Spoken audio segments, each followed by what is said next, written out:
오늘 함께 나눌 말씀의 제목은 순종의 십자가가 결국 축복입니다.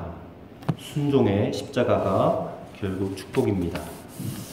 야곱이 이제 죽기 전에 그 아들들을 다 불러 모읍니다. 그리고 그들의 앞날을 예언하는 축복을 하는 장면이 오늘 창세기 49장 1절부터 쭉 나와 있는데요. 그 가운데 두 아들이 유독 도드라지는 그런 축복을 받았습니다. 하나는 요셉이고 또 하나는 유다입니다. 어떻게 보면 요셉과 유다가 복을 받았지만 이제 그들로 인하여 펼쳐지는 모든 후손들, 즉 요셉 지파와 또 유다 지파가 복을 받았다라는 거죠. 우리 여기서 하나님이 과연 어떤 사람을 눈여겨보시는지를 참 귀중한 교훈을 얻게 됩니다. 요셉에 대해서는 지난주 일에 살펴보았으니까 오늘은 유다에 대해서 좀 살펴보고자 합니다. 8절의 말씀을 보면 유다야 너는 내 형제 찬송이 될지라 내 손이 내 원수의 목을 잡을 것이요 내 아버지 아들들이 내 앞에 절하리로다 라고 야곱이 축복을 합니다. 어떻게 보면 좀 시적인 표현인데요. 참 시적인 표현이라도 말할 수 없는 축복이 아닐 수가 없습니다. 9절 말씀에서는 유다를 일컬어서 사자새끼라 이런 표현이 나오는데 이거는 아기 사자를 말하는 것이 아니라 젊은 사자, 용맹하고 힘이 있고 능력이 있고 파워가 있는 그런 사자를 말하는 거예요. 앞으로 이제 유다 지파가 이 젊은 사자와 같이 강하고 힘이 많고 능력이 있는 그런 지파가 될 것이다. 그런 이야기입니다. 10절 말씀에 보면 규가 유다를 떠나지 아니하며 이 규라는 것은 왕이 들고 있는 지팡이를 말하는 것인데 이 지팡이를 유다가 끝까지 잡고 있게 될 것이다. 이 표현은 유다 지파로 인해서 계속해서 왕권이 계속될 것이다. 왕이 끊어지지 않을 것이다. 라는 거예요. 그리고 11절과 12절의 말씀은 이 지파에게 물질적인 번영과 풍요를 허락해 주실 것이다 라는 그런 의미입니다. 중요한 것은 10절 하반부에 있는 실로가 오시기까지 이르리니 라는 말씀인데 이 실로가 무엇이냐면 안식 또는 안식을 주는 사람 이런 뜻입니다. 누구를 가리키냐면 메시아를 가리키는 거예요. 예수 그리스도를 가리키는 것입니다. 실로가 오시기까지 예수님이 이 땅에 태어나시기까지 유다 지파가 다스리게 될 것이다 라는 그런 말씀입니다. 그래서 이 창세기 이후로부터는 유다의 후손 중심으로 이야기가 전개가 되어져요. 그렇다면 하나님께서 지난 시간에는 요셉에 대해서 우리가 알아봤지만 오늘 본문을 통해서는 하나님이 유다를 유독 축복하시고 유다를 귀하게 쓰시는 그 이유가 무엇인가를 우리가 살펴보고자 합니다. 오늘 이 말씀을 통해서 오늘 우리 모두가 다 하나님께서 사랑하시고 축복하시기 원하시는 그런 주님의 백성들이고 주님의 자녀들이지만 그 가운데서도 더욱 주목하시고 특별하게 바라보고 계시는 그런 사람이 있겠다. 그런 생각이 들었어요. 바라기는 우리 교회의 모든 성도들이 그런 사람이 되기를 주님의 이름으로 간절히 축원합니다. 우리가 어떻게 하면 유다처럼 하나님이 주목하시고 하나님이 축복하셔서 귀하게 쓰임받는 그런 2019년 한 해가 될 수 있을지에 대해서 함께 말씀을 나눠보고자 합니다. 첫째로 유다가 기꺼이 자기 자신을 희생하였던 사람이었기 때문에 하나님이 주목하셨다라는 겁니다. 우리는 먼저 유다의 생애를 한번 살펴볼 필요가 있습니다. 유다가 이 다른 형제들이 요셉을 죽이려고 했을 때에 이 요셉을 죽음에서부터 구해내는 역할을 하였죠. 물론 장남이었던 르우벤도 요셉을 직접 이렇게 죽이는 것은 아무래도 마음에 걸리니까 요셉을 그냥 구덩이에 던져놓자라고 제안을 하기도 했지만 유다는 차라리 구덩이에 던져놓을 것이 아니라 지나가는 이스마엘 상인들에게 팔자 그렇게 제안해서 요셉이 죽지 않도록 죽음에서 구해내는 역할을 했습니다. 비록 요셉을 구해내기는 했지만 그 일이 그 사건이 이 유다에게는 굉장히 좀 마음에 상처를 준 사건이었던 것 같아요. 그래서 그 일 이후에 방황을 좀 하게 됩니다. 그 내용이 어디 나오냐면 창세기 38장에 나와요. 창세기 38장은 참 이상한 장입니다. 37장부터 시작해서 마지막 끝장까지 50장까지 요셉의 행적에 대해서 기록이 되었는데 유독 38장 중간에 유다에 대한 이야기가 끼어 들어가 있는 것입니다. 근데 그 이야기도 쭉 읽어보면 별로 아름답지 못한 그런 이야기가 들어가 있습니다. 창세기 38장은 유다가 요셉을 죽이려고 했던 다른 형제들을 떠나서 집을 떠나서 가나안 사람 수아라는 하는 자의 딸과 결혼해서 함께 살았을 때 일어난 일입니다. 유다는 아들 셋을 낳고 살았습니다. 근데 불행했습니다. 큰아들 엘이 다말이라는 여자와 결혼해서 가정을 이루었는데 이 큰아들이 금방 죽어버렸습니다. 그래서 당시 습관대로 계대 결혼을 통해서 둘째 아들을 오난을 이 며느리와 또 살게 했는데 이 둘째 아들도 얼마 되지 않아 또 죽게 되는 거예요. 아니 요셉의 일 때문에 힘들었는데 지금 결혼해서 가정을 이루고 아들 셋을 낳았는데 그 중에 두 아들이 벌써 죽어버렸단 말이에요. 그래서 이 결혼 생활을 통해 마음이 더 힘들어지는 것입니다. 근데 셋째 아들은 너무 어려요. 셀라.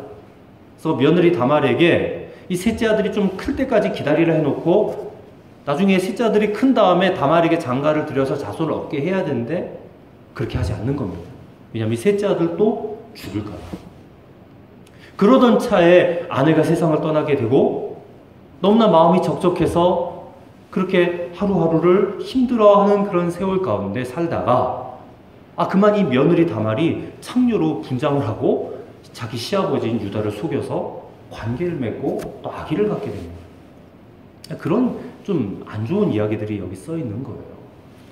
유다가 그 소식을 듣습니다. 며느리 다말이 임신했다.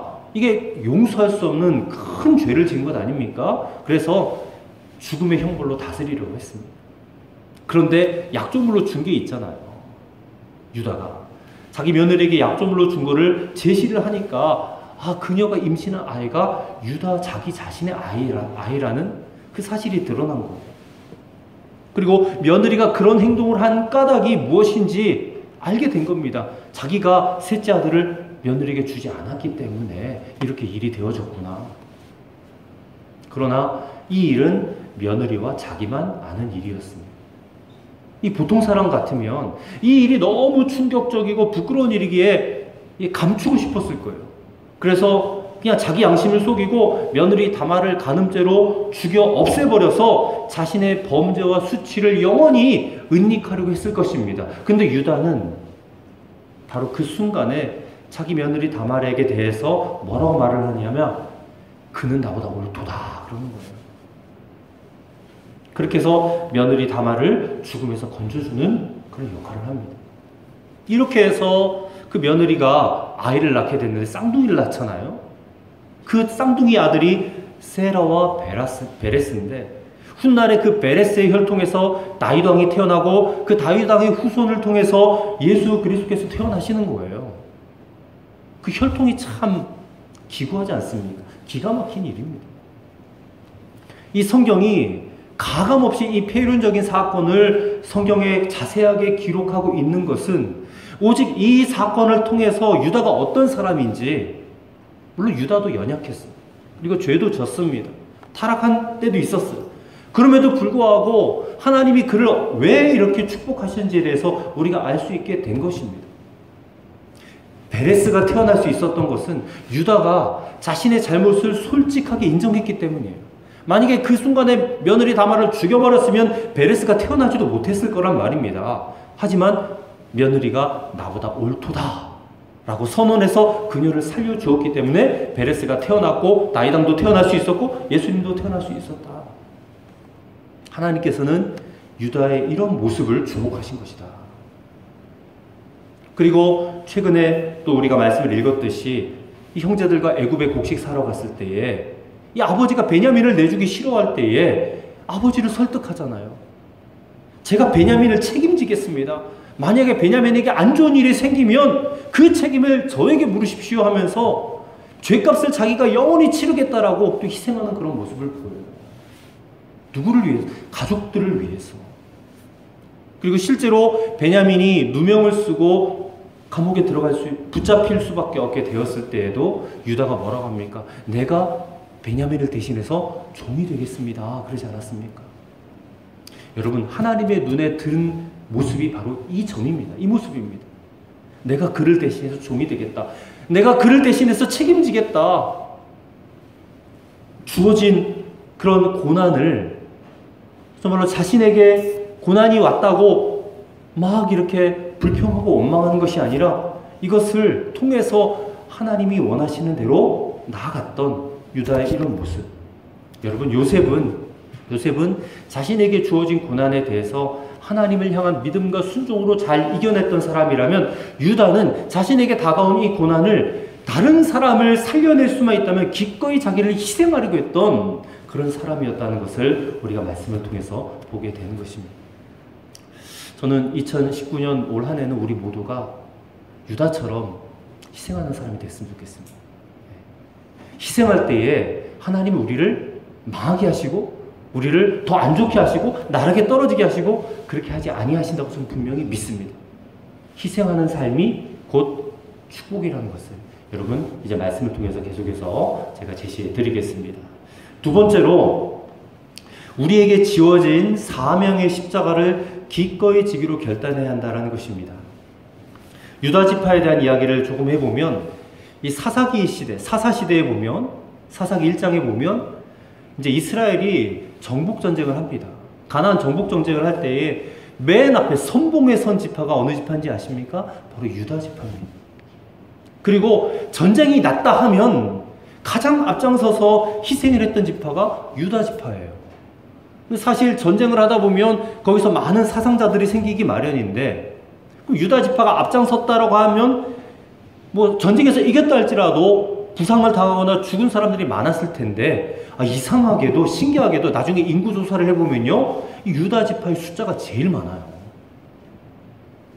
하나님께서 앞장서서 희생한 지파, 이 유다 지파에게 번성하는 축복을 내리셨단 말입니다. 우리는 하나님의 축복을 다 바라지만 이 하나님의 축복에 대한 정확한 이해를 가지고 있어야 됩니다. 예수님의 족보가 마태복음 1장에 나오죠. 그 족보를 쭉 보면 거기에 나오는 사람들이 어떤 면에서는 굉장히 부끄러운 그런 역사를 가진 그런 족보예요. 그 안에 면면을 들여다보면 그렇게 잘난 사람이 별로 없어요. 근데 그럼에도 불구하고 그 족보를 통해서 메시아이신 예수님이 탄생하게 하셨다라는 것은 우리에게 이 족보에 나오는 어떤 그런 내가 잘했고 어떤 형통의 복을 누렸고 이런 것들을 자랑할 것이 아니라 기꺼이 십자가를 지르고 했던 사람들이 있었다는 것, 그것을 자랑해야 된다는 것입니다. 여러분, 하나님은 십자가 지고 희생하는 사람들을 반드시 기억하신다는 거예요. 예수님께서 마태복음 16장 24절에 누구든지 나를 따라오려거든 자기를 부인하고 자기 십자가를 지고 나를 따를 것이니라, 이렇게 말씀하셨어요. 아시다시피 예수님의 십자가는 우리를 이 죄와 저주에서 구원해내시기 위하여 하나님께서 예수님에게 맡기신 사명입니다. 예수님이 지신 십자가는 사명의 십자가예요. 이 세상에 있는 모든 사람들의 죄를 대신 짊어지시고 골고다 언덕에 올라가셔서 그 사명의 십자가를 지고 죽으셨습니다. 그러면 그 예수님의 그 희생으로 말미암아 구원받은 우리가 져야 될 십자가는 무슨 십자가겠습니까? 똑같이 사명의 십자가입니다. 어떤 십자가겠습니까? 그 사명이 무엇이겠습니까? 예를 들면 여러분 가정이나 사업장의 직장에서 여러분 복음을 전할 사명이 있습니다. 또 여러분이 교회를 섬기기로 오셨는데 이 교회를 세워나갈 사명도 있습니다. 어렵고 소외된 이들, 그들을 돌보고 또 도와줄 사명도 있습니다. 물론 그 외에도 여러 다른 사명이 있겠지요. 그러나 중요한 사실은요, 이렇게 십자가를 지려고 하는 사람은 이제부터는 절대 자기 마음대로 살 수 없다라는 것입니다. 예수님께서 부활하신 다음에 베드로를 만나시죠. 근데 아시다시피 베드로는 예수님을 3번이나 부인했어요.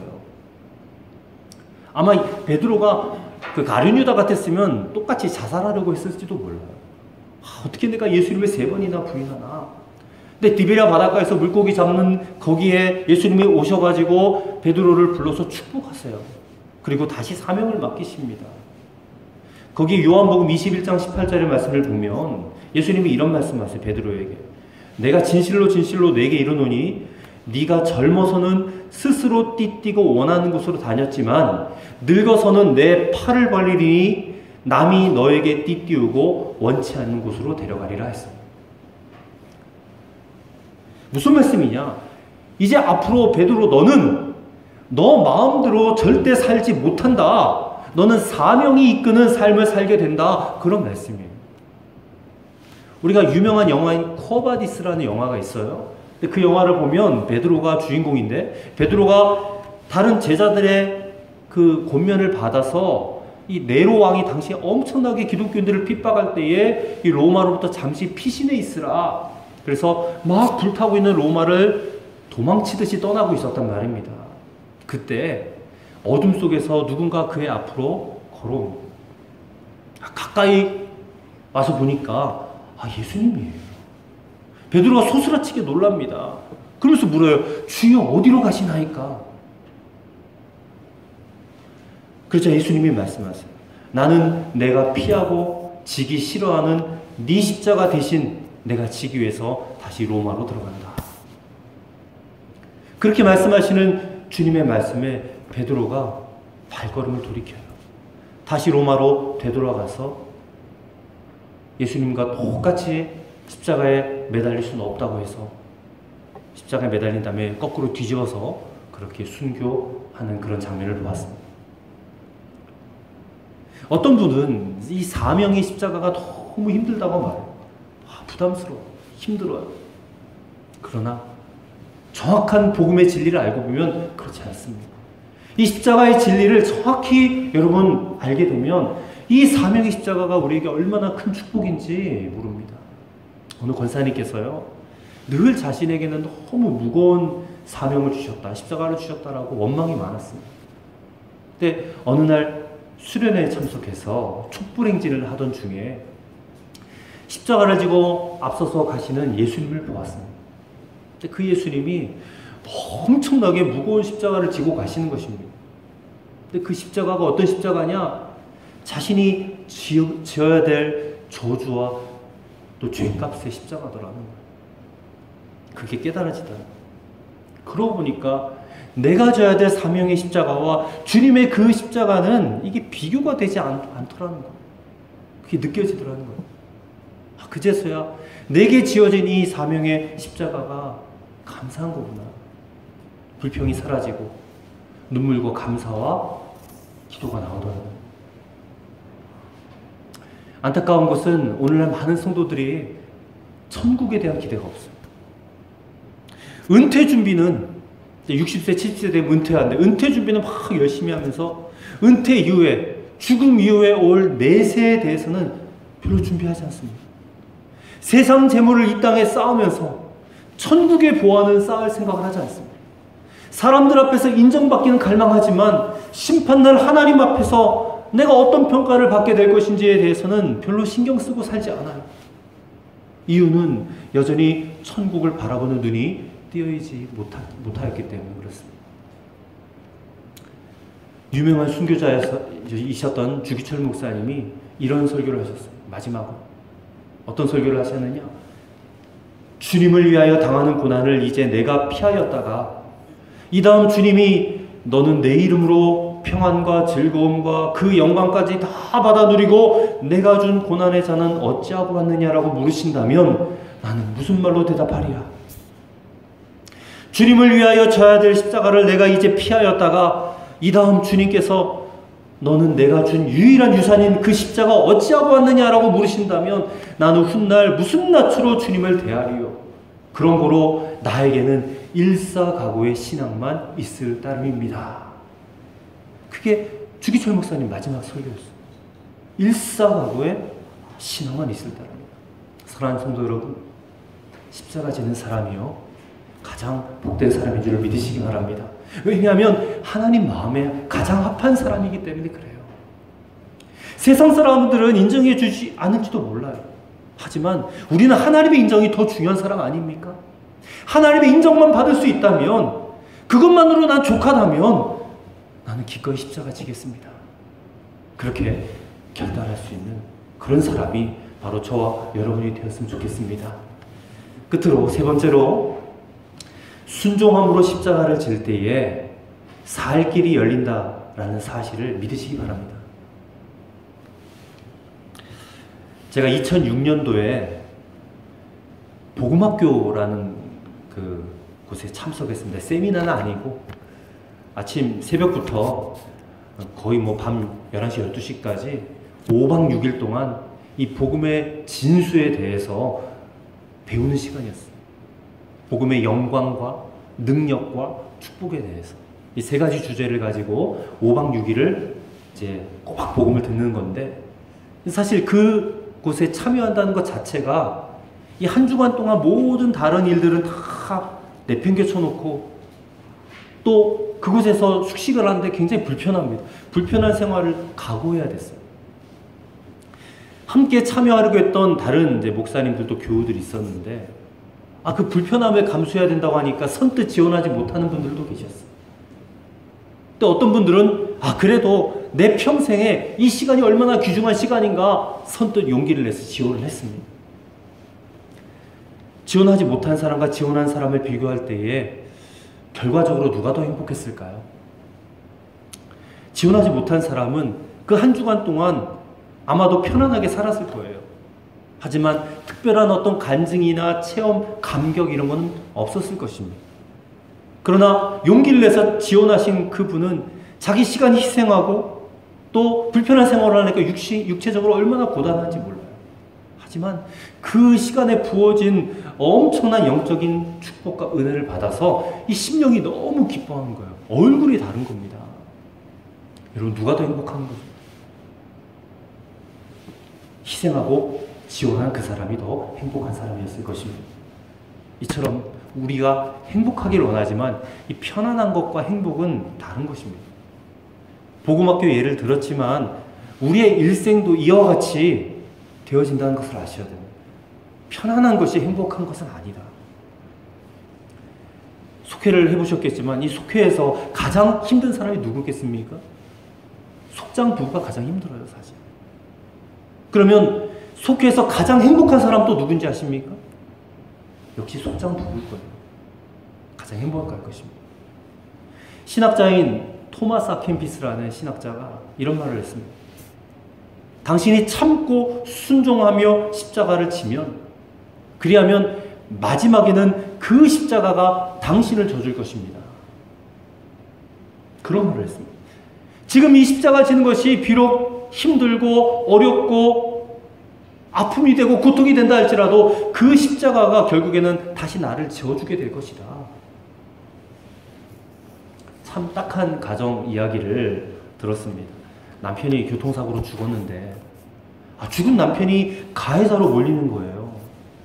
그래서 이 가족이 있는 재산 다 빼앗겨버리고 남겨진 가족들이 이제 아내와 두 아들, 초등학교 3학년, 1학년짜리 두 아들이 그냥 길거리로 쫓겨나게 됐습니다. 간신히 헛간 일부를 빌려서 살게 되었는데 이 엄마는 아침 6시에 집을 나서서 빌딩 청소하고 낮에는 학교 급식 돕고 밤에는 또 식당에서 접시 닦으면서 고되게 살았어요. 그러다 보니까 집안일은 자연히 이 초등학교 3학년인 마지에게 다 맡길 수밖에 없게 되었어요. 근데 다행인 것은 이 마지가 엄마 말을 아주 잘 들었다는 겁니다. 어느 날 엄마가 냄비에다 콩을 잔뜩 얹혀놓고 집을 나가면서 메모를 써놨습니다. 큰애야, 냄비에다 콩을 앉혀놨으니까 이거 졸여가지고 오늘 저녁 반찬으로 먹어라. 이 콩이 좀 물러지면 간장을 넣어서 간을 맞추면 된다. 엄마가 하고 이렇게 써놨습니다. 그날도 하루 종일 그냥 일에 시달려서 너무 지치고 고달팠던 이 어머니가 오늘은 반드시 내가 죽으리라 생각으로 수면제를 사들고 집에 돌아왔습니다. 근데 그렇게 왔는데 이불을 듣고 나란히 잠들어 있는 이 두 아들 보면서, 근데 큰 아들의 그 머리맡에 자그마한 편지가 놓여져 있어요. 엄마에게 쓰여져.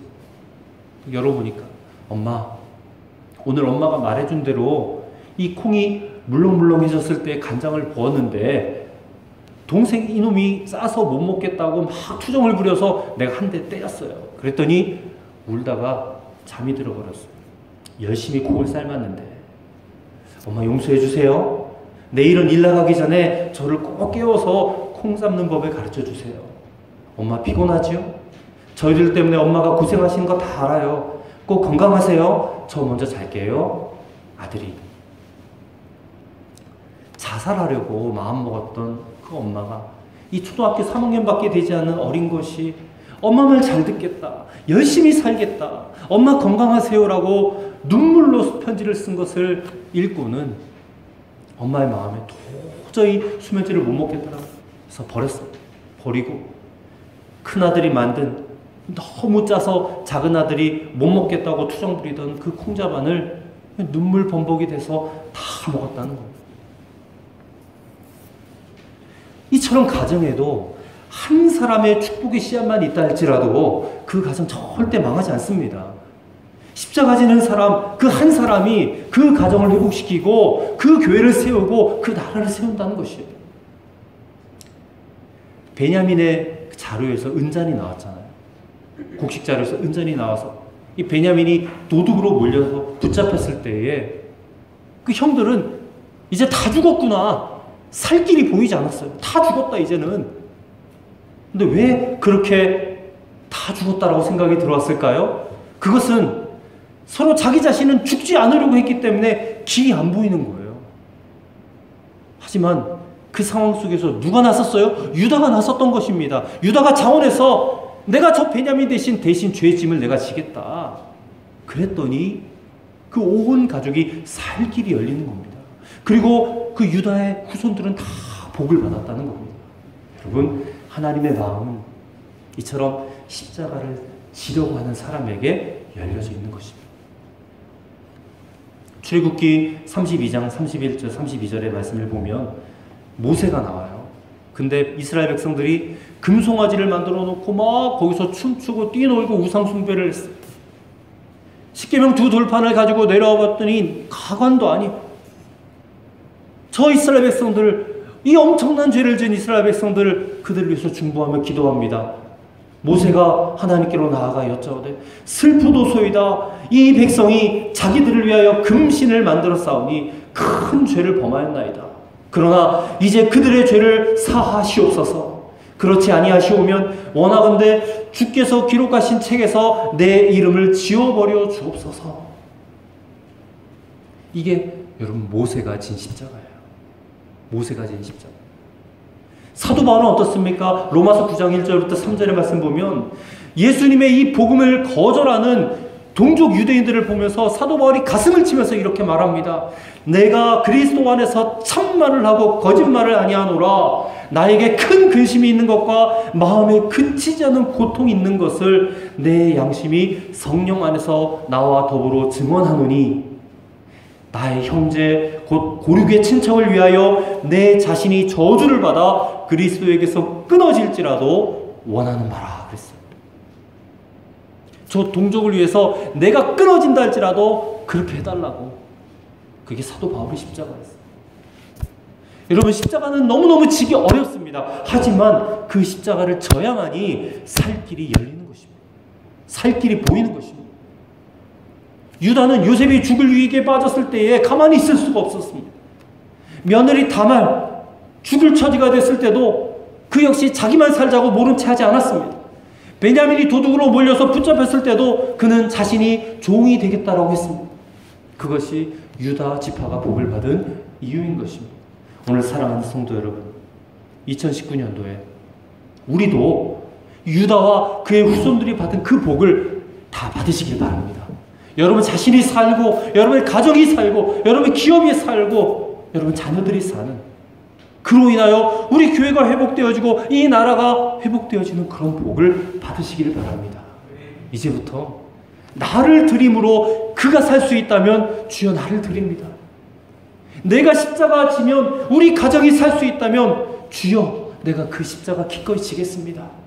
이렇게 오늘 주님 앞에 고백해 보시기 바랍니다. 여러분, 순종함으로 기꺼이 짊어진 그 십자가가 결국에는 우리에게 축복으로 반드시 돌아오게 된다는 사실을 기억하고 나아가시는 올 한 해가 되시기를 주의 이름으로 간절히 축원합니다. 기도하시겠습니다. 아버지 하나님 감사합니다.